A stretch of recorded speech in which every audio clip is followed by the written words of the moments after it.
Chapitre 8. Qui est comparable au sage? Qui sait analyser une situation? La sagesse d'un homme illumine son visage et fait disparaître la sévérité de ses traits. Obéis aux ordres du roi, et à cause du serment prêté devant Dieu, ne te hâte pas de lui retirer ton allégeance. Ne persiste pas dans une mauvaise situation, car le roi fera ce qui lui plaît. En effet, sa parole est souveraine. Qui oserait lui dire « Pourquoi fais-tu cela ?» Celui qui s'en tient à ses ordres ne se mettra pas dans une mauvaise situation, et le sage saura discerner en lui-même le moment opportun et la bonne façon de procéder.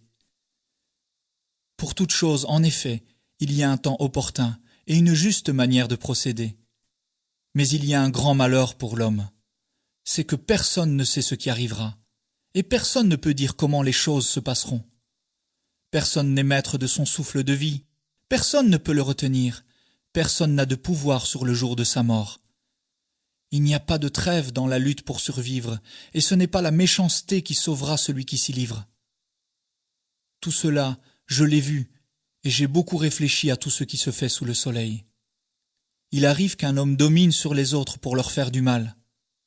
Or, j'ai vu des méchants être enterrés. Les gens allaient et venaient du sanctuaire, et ils les louaient dans la ville pour ce qu'ils avaient fait. Cela aussi est dérisoire. Parce qu'une mauvaise action n'est pas vite sanctionnée, les hommes sont portés à faire beaucoup de mal. Cependant, même si le pécheur fait 100 fois le mal et voit se prolonger ses jours, je sais que le bonheur est pour ceux qui révèrent Dieu, parce qu'ils le révèrent, mais qu'il n'y aura pas de bonheur pour le méchant et que, semblable à l'ombre, il ne verra pas ses jours se prolonger, parce qu'il ne révère pas Dieu. Il y a une autre chose vaine qui se passe sur la terre. Certains justes subissent le sort que méritent les agissements des méchants, et certains méchants ont le sort que méritent les œuvres des justes. Cela aussi est dérisoire, me suis-je dit. C'est pourquoi j'ai fait l'éloge de la joie, puisqu'il n'y a rien d'autre de bon pour l'homme sous le soleil que de manger, de boire et de se réjouir, et que c'est là ce qui l'accompagne au milieu de son dur labeur auquel il se livre pendant les jours que Dieu lui accorde de vivre sous le soleil.